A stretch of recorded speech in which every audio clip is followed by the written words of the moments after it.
Hello students, BSc third year unit second paper third. तो last class में हमने इसका फर्स्ट एग्जाम्पल नोट किया था। आज की क्लास में हम उस एग्जाम्पल को कंप्लीट करेंगे। तो देखो,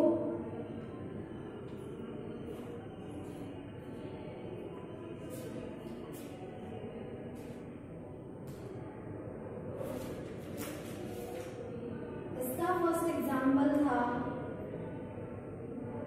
कि m सहनती का एक द्रव्यमान एक कण गुरुत्वाकर्षण के अधीन ऐसे माध्यम में होकर गिर रहा है जिसका प्रतिरोध वेग म्यू गुना है। यदि कण विरामावस्था में डाला जाए तो सिद्ध कीजिए कि t समय में गिरी हुई दूरी होगी। Means A particle of mass m is falling under gravity through a medium whose resistance is mu times the velocity if the particle is released from rest so that the distance fallen through in time t is clear। तो इस question को आज हम note करेंगे, लिखेंगे इसमें माना कि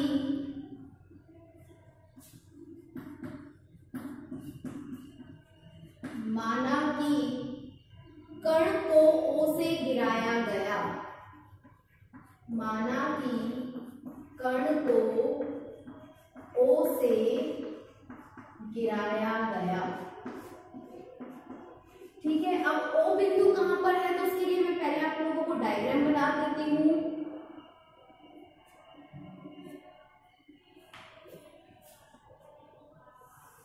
तो O बिंदु ऑब्वियसली बात है ऊपर होगा, जब ये गिरेगा तो किसी टाइम पर इसकी स्थिति P है, तो यहां से इसकी दूरी हो जाएगी x। तो नीचे की ओर गिर रहा है तो जो उसका प्रतिरोधी बल है वो ऊपर की ओर लगेगा और जो उसके बाहर के आकर्षण के कारण बल लग रहा है वो नीचे की तरफ लगता है। माना कि कण को O से गिराया गया तथा किसी समय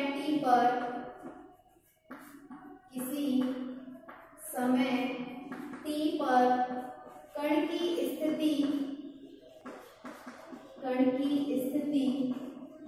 P है। ठीक है, कण की स्थिति क्या है? P है। जहां OP बराबर x, जहां OP बराबर कितना हो गया? x। तब प्रश्नानुसार कण की गति का समीकरण,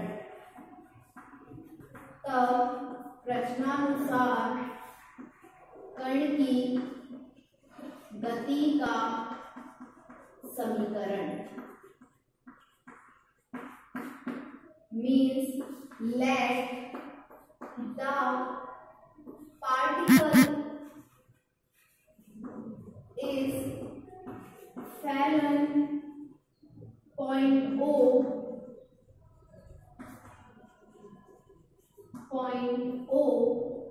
and the position of the particle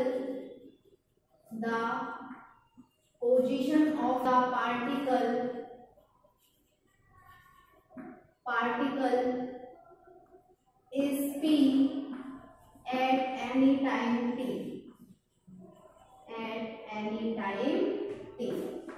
where OP equal to x, then the equation of motion of particle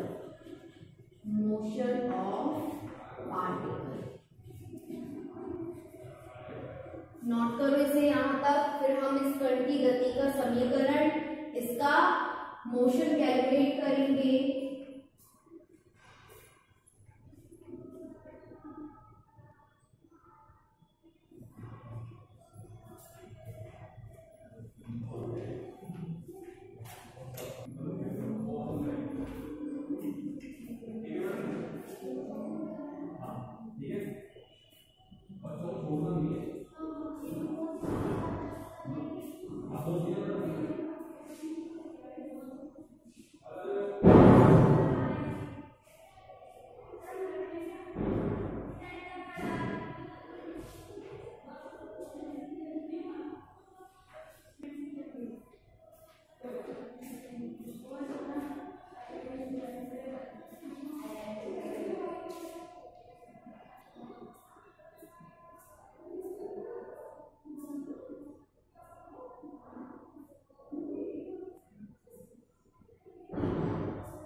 तो यहाँ तक हमने नोट कर लिया, अब आगे नोट करेंगे इसे। तो अब हमें उस पार्टिकल का मोशन, उस कण की गति का समीकरण लिखना है और हमें जो क्वेश्चन में दिया हुआ है और जो टॉपिक जिस तरह से हमने सॉल्व करे हैं उन्हें हमें हमारे माइंड में रखना है, ठीक है। तो यहाँ पर हमारे पास क्या हो गया कि उसकी कण की गति p पर है, तो हम क्या करेंगे, कण की गति का समीकरण लिखेंगे। तो क्या होता है, m d2x/dt square equal to mg minus का mkv। अब k क्या है, यहाँ पर कांस्टेंट लिखा है, लेकिन क्वेश्चन में हमें क्या दिया है कि जो उसका प्रतिरोध है वो वेग का म्यू गुना है। कितना गुना है, वेग का म्यू गुना है। तो म्यू गुना माइनस का म्यू, और वेग क्या होता है, क्लियर इतना, m d2x/dt square mg minus का म्यू, v को क्या लिख सकते हैं हम, dx/dt। क्या लिख सकते हैं, म्यू dx/dt। अब क्या करेंगे, हम यहाँ से m को डिवाइड करेंगे। तो m को डिवाइड करेंगे तो हमारे पास इक्वेशन आएगी d2x/dt square equal to g minus mu upon m dx/dt। क्या आ जाएगी, d2x/dt square equal to g minus mu upon m dx/dt। अब आप लोगों ने फर्स्ट ईयर में, सेकंड ईयर में पढ़ा होगा कि ये जो d है ये किसके इक्वल हम पुट कर सकते हैं, d/dt के इक्वल। तो यहाँ पर हम क्या करेंगे, d/dt को क्या पुट करेंगे, d। तो यहाँ कितनी बार है, 2 बार है, तो हमारे पास इक्वेशन में कितनी बार आएगा, 2 बार। d square x equal to g minus mu upon m dx। Clear. तो यहाँ हमने क्या किया, d/dt को किसमें चेंज कर दिया, d में चेंज कर दिया। अब जो भी हमारे पास कॉमन वैल्यूज हैं उन वैल्यूज को हम कॉमन लेंगे। तो देखो d2x प्लस का mu upon m dx equal to g। तो d square plus mu upon m dx equal to g। तो क्या किया, इस स्टेप में हमने यहाँ से x को कॉमन ले लिया, तो हमारे पास क्या आ गया, g। हमें किसकी वैल्यू कैलकुलेट करनी है, x की। तो लिखेंगे हमें x का मान निकालना है, हमें x का मान निकालना है। we find the value of x। हमें किसका मान निकालना है, x का मान निकालना है। तो x का मान निकालेंगे तो हमें क्या करना होगा, इस वाले इक्वेशन को हमें सॉल्व करना है। तो हम ये देखते हैं कि किस तरह की इक्वेशन बन गई, एक अवकल समीकरण, एक डिफरेंशियल इक्वेशन है। इस डिफरेंशियल इक्वेशन को हम किस तरह सॉल्व करते हैं, जैसे हम CF और PI निकालते थे ना सेकेंड ईयर में, तो उस तरह से हमें इसका CF निकालना है, इसका PI निकालना है और इस इक्वेशन को सॉल्व करना है। नोट करो यहाँ तक इससे पहले।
तो नोट करो इसे यहाँ तक। हमारे पास क्या इक्वेशन आ गई है कि d square plus mu upon m dx equal to g, और ये क्या है हमारे पास, एक डिफरेंशियल इक्वेशन है, एक अवकल समीकरण है।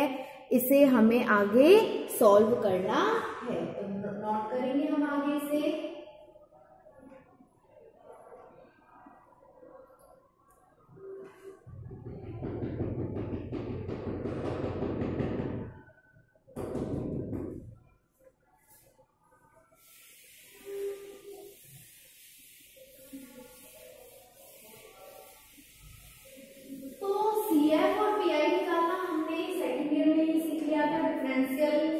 इक्वेशन वाली बुक में तो हमारे पास इक्वेशन है D square plus mu upon M D X equal to G. तो हमें क्या निकालना है? सबसे पहले कॉम्प्लीमेंट्री फंक्शन मतलब पूरक फलन का मान निकालना है। और किस तरह से निकालते हैं हम? सबसे पहले क्या लिखेंगे? सहायक समीकरण। सहायक समीकरण मतलब ऑक्सिलरी इक्वेशन। ऑक्सिलरी इक्वेशन, तो ऑक्सिलरी इक्वेशन हम किस तरह से कैलकुलेट करेंगे? देखो क्या है, D square plus mu upon M D, और इसको हमें किसके इक्वल मानना होता है? जीरो के इक्वल। तो इसकी जो सहायक समीकरण बनेगी वो क्या बन जाएगी? M square plus mu upon M equal to zero. तो देखो यहाँ हम m नहीं ले सकते हैं, क्यों? क्योंकि हमारे पास m उस क्वेश्चन में मास भी दिया हुआ है। तो सहायक समीकरण को हम किस में चेंज करते थे? m में। यहाँ हम क्या करेंगे? इसे d में ही रहने देते हैं, ठीक है, ताकि हमारे पास आंसर में कोई प्रॉब्लम नहीं आएगी। अब यहाँ से देखो d क्या आ गया? कॉमन आ गया, d plus mu upon M equal to zero. तो या तो d की वैल्यू जीरो है और d की वैल्यू क्या है? माइनस का म्यू अपॉन एम। d की कितनी वैल्यूज आई है हमारे पास? दो वैल्यूज हैं। किस तरह से लिखते हैं हम? देखो सी एफ, इसमें लिखेंगे C1 e की पावर कितना मान आया है? पहला जीरो, और किसके रेस्पेक्ट में कर रहे हैं हम? t के रेस्पेक्ट में, प्लस C2 e की power minus mu upon M T. ठीक है, तो हमारे पास e की पावर जीरो का जो मान होता है वो कितना होता है? 1 होता है। तो हमारे पास जो इसका पूरक फलन कॉम्प्लीमेंट्री फंक्शन होगा वो होगा C1 प्लस C2 माइनस का mu T upon M, equation number 1। Note करो। इसके बाद हम यहाँ से पीआई कैलकुलेट करेंगे।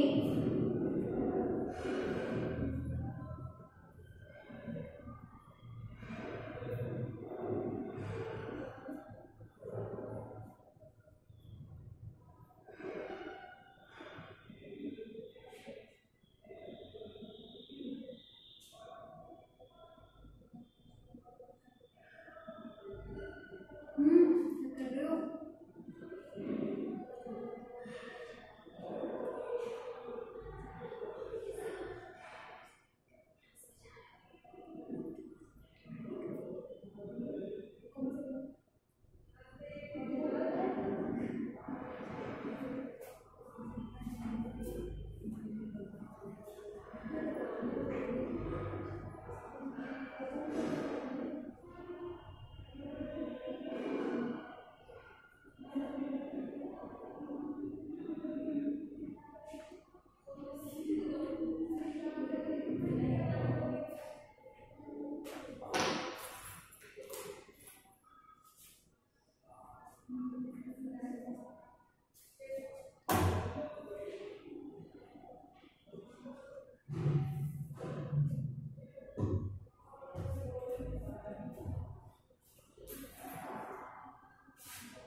तो आगे लिखेंगे हम इसमें PI मीन्स पर्टिकुलर इंटीग्रल, मतलब विशिष्ट समाकल। तो विशिष्ट समाकल का मतलब हम किस तरह से करते हैं, Q ऑफ x जिसका मान कितना है g, इसके अपॉन में क्या आ जाएगा d square plus mu upon m d, या इसको इस तरह से कर सकते हो 1g। तो g हमारे पास क्या है, एक कांस्टेंट है, कांस्टेंट है। तो यहाँ से हम क्या करेंगे, इस कांस्टेंट को तो हम ले लेंगे आगे। अब इस जो d फंक्शन है इसे सॉल्व करने के लिए हमें कोई ना कोई यहाँ पर फंक्शन चाहिए, तो हम क्या मान लेते हैं कि ये 1 से मल्टीप्लाई में है। तो g आ गया आगे into 1 upon D square plus mu upon m d, और यहाँ हो गया 1। क्लियर, g कांस्टेंट है इसलिए हमने कहां पर ले लिया उसे आगे। अब इस पार्ट में से हम कॉमन लेते हैं, क्या कॉमन लेते हैं, म्यू अपॉन m d, क्या कॉमन लेते हैं, म्यू अपॉन m d। तो इस इक्वेशन में से जब हम यहां से, तो क्या बचेगा 1 प्लस डी स्क्वायर से d आ गया कॉमन, सिर्फ क्या बचेगा d, और म्यू अपॉन m कॉमन हो गया तो m upon mu d into में 1। तो हमारे पास कैलकुलेशन आ गई g upon mu m d 1 plus m upon mu d into 1। Next step में देखो g upon mu upon m d, इसे हम कहाँ लेके जाएंगे, ऊपर, ऊपर जाएगा तो ये प्लस की पावर किसमें चेंज हो जाएगी, नेगेटिव में। तो 1 plus m upon mu d की power -1 into 1। Clear, g m upon mu d, इसका क्या करेंगे, एक्सपेंशन विस्तार करेंगे। किस तरह से होता है, 1 प्लस एक्स की पावर -1 के फॉर्मूले से, formula 1 minus X plus X square minus X cube. Okay, value put करो 1 minus M upon mu D plus M square upon mu square D square और इंटू में 1 कर दिया इतना। G M upon mu D 1 minus, अब किससे multiply करना है हमें इस इक्वेशन को, 1 से, तो 1 से मल्टीप्लाई कर दो, m upon mu 1 plus M square upon mu square D square 1, और इस तरह से हमने क्या किया, इसका मल्टीप्लाई कर दिया। तो यहां तक नोट करो, इसके बाद हम आगे सॉल्व करेंगे इस इक्वेशन को।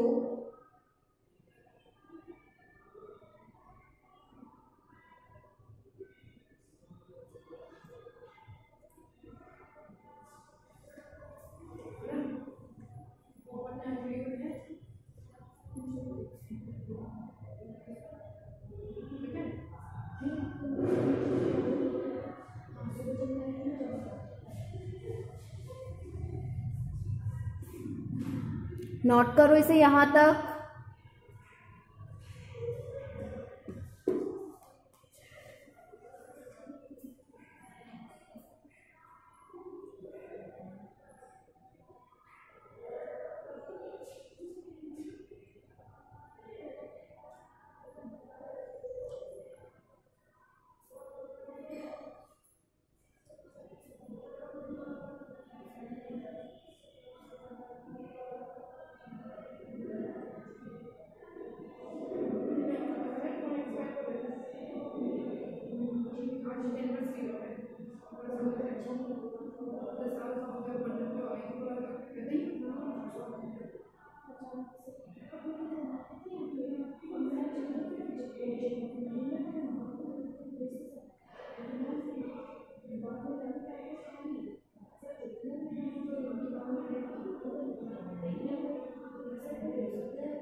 बताया था कि अगर आपका d ऊपर है इट मीन्स डिफरेंशिएशन अवकलन करना है, और d 1 में है इट मीन्स इसका इंटीग्रेशन समाकलन करना है। तो हमारे पास इक्वेशन है gm/μt 1 माइनस d कहाँ है, ऊपर है इट मीन्स इन दोनों का क्या होगा, डिफरेंशिएशन होगा।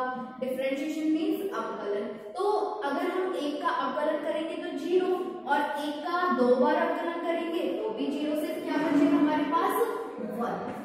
तो हमारे पास इक्वेशन आएगी gm/μ d 1। अब d कहाँ है, नीचे की साइड है, नीचे की साइड है मतलब 1 में है इट मीन्स इंटीग्रेशन करना है। तो हमारे पास जब हम इसका इंटीग्रेशन करेंगे तो हमारे पास जो इक्वेशन आएगी, और ये d किसके इक्वल है, d/dt के इक्वल है। किसके रेस्पेक्ट में करना है, dt के रेस्पेक्ट में। तो 1/d का इट मीन्स हमें dt का क्या करना है, इंटीग्रेशन समाकलन। तो ti की वैल्यू हो गई हमारे पास gm/μt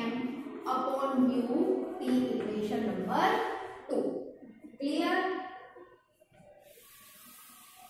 अब हम नेक्स्ट क्लास में क्या करेंगे कि यहाँ हमने क्या किया, CF और PI दोनों आ गए। अब हमें निकालना है जनरल सॉल्यूशन मीन्स व्यापक हल। और व्यापक हल में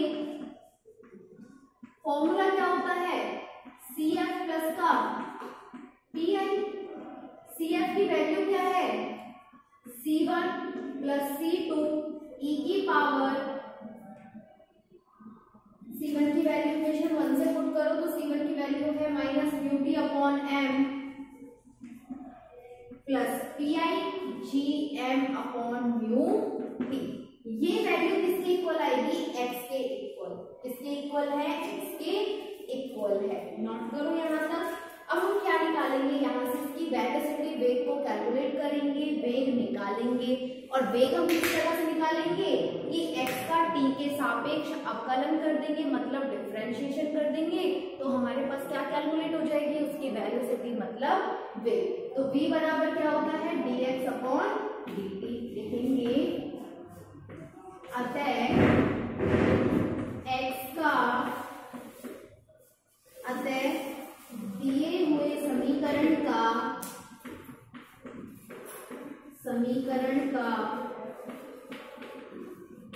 t के सापेक्ष अवकलन करने पर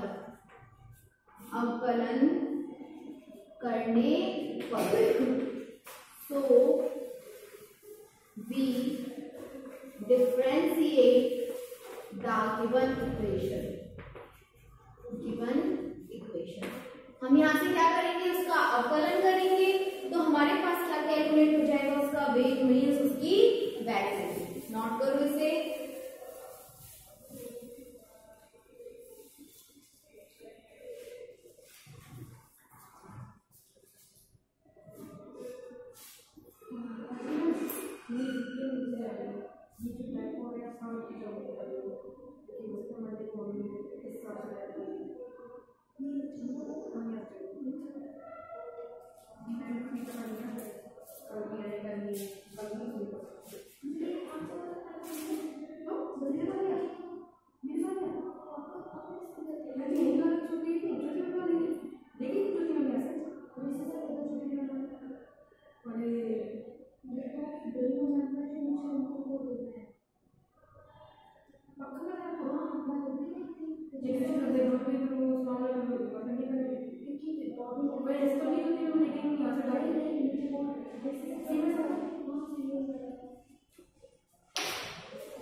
नोट करो इसे यहाँ तक।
हम इस इक्वेशन का क्या करेंगे, अवकलन करेंगे, डिफरेंशिएट करेंगे इस इक्वेशन को। तो देखो नेक्स्ट,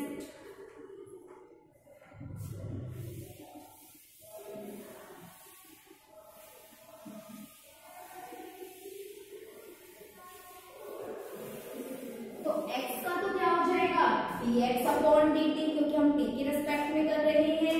तो x का तो हो गया dx upon dt, dx upon dt, ठीक है। c1 का हो गया 0 और इसका हो गया minus mu upon m c2 e की power minus mu t upon m plus का mg अपॉन म्यू। तो ये इक्वेशन आ गई हमारे पास, ठीक है। अब हम क्या करेंगे, प्रारंभ में हमने यहाँ क्या करा, t के रेस्पेक्ट में अवकलन डिफरेंशिएट कर दिया। लिखो प्रारंभ में, इनिशियली, और जो प्रारंभ में हमारे पास x का मान भी 0 के बराबर है, t का मान भी 0 के बराबर होगा और वेग भी कितना होगा, 0। इसका मीन्स क्या है, इसका मीन्स है कि जब हमने कोई भी गति स्टार्ट नहीं करी, कोई मोशन ही नहीं हुआ, तो उस टाइम में रेस्ट पोजीशन में सबकी जो वैल्यू है वो किसके इक्वल है, 0 के इक्वल है। इन वैल्यूज को यहाँ पर पुट करेंगे, तो हमारे पास किसमें पुट करेंगे, जो x वाली इक्वेशन थी ना, x की इक्वेशन नोट कर लो एक बार, c1 plus c2, c1 plus c2 e की power minus mu t upon m plus gm upon mu, इसे इक्वेशन नंबर 2 दे देना, ठीक है।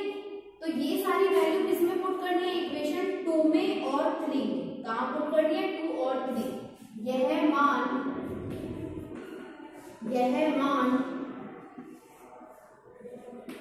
समीकरण 2 व 3 में रखने पर, 2 व 3 में रखने पर, put this value in equation 2 and 3, in equation 2 and 3। तो वैल्यू पुट करो,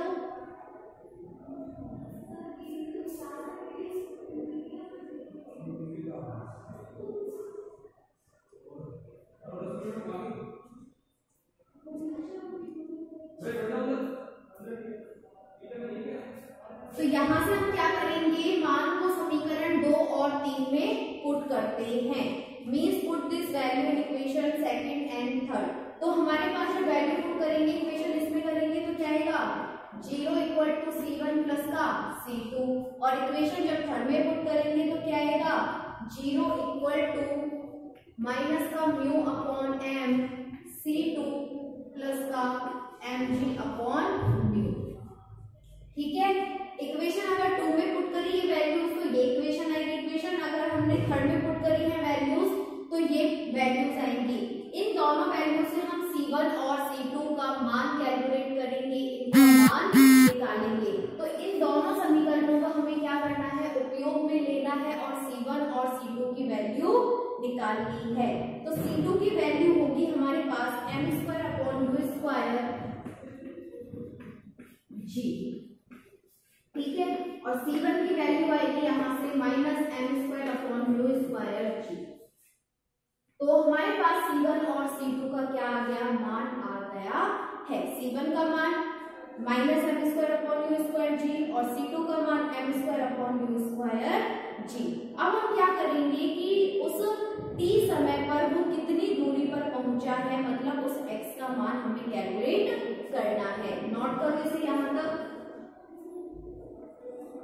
तो जब हम इस c1 और c2 के मान को समीकरण 2 में रख देंगे तो हमारे पास क्या आ जाएगा, वहां से इसकी वैल्यू आ जाएगी, इसका जो आंसर हमें प्रूफ करना है वो हमारे पास आ जाएगा। नोट करो इसे यहां तक।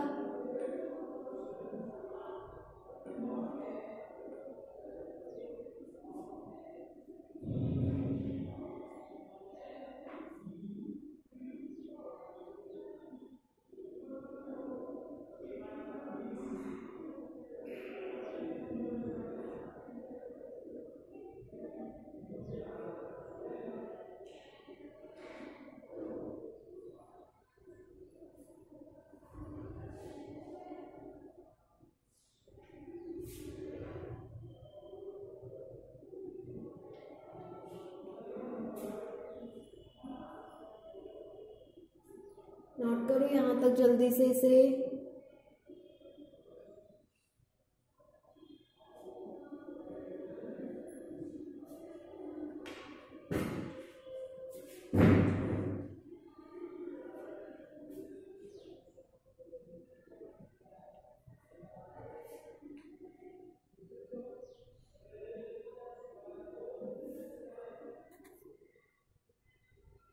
देखो अब आगे इन वैल्यू C1 और C2 के मान को हम पुट करते हैं इक्वेशन 2 में।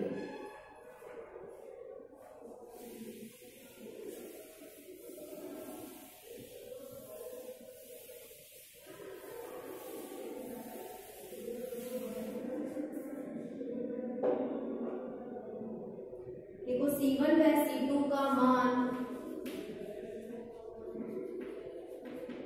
समीकरण 2 में रखने पर put the value of C1 and C2 in equation 2। तो x बराबर हमारे पास क्या आएगा, minus m square upon mu square G plus m square upon mu square G e की power minus mu T upon m plus M G upon mu T. इसमें से हमने कॉमन ले लिया है G M square upon mu square, तो क्या values बचेगी अंदर, -1 e की power minus mu T upon m plus mu T upon m। तो हमारे पास x का मान आ गया है G M square mu square e की power minus mu T upon m -1 plus mu T upon m। तो इसको हम इस तरह से डिनोट कर सकते हैं। देखो ये वाला फंक्शन मैंने पहले लिख दिया, -1 यहाँ लिख दिया plus mu T upon m, और यही हमें क्या करना था, प्रूफ करना था। तो ये क्वेश्चन हमारा कंप्लीट होता है। नोट करो इसे यहाँ तक, ठीक है। ये क्वेश्चन हमारा यहाँ कंप्लीट हुआ, नोट कर लो।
तो इससे आगे नेक्स्ट क्वेश्चन हम करेंगे नेक्स्ट क्लास में। अगर किसी ने नोट नहीं किया है तो इसको यहाँ तक एक बार नोट कर लो।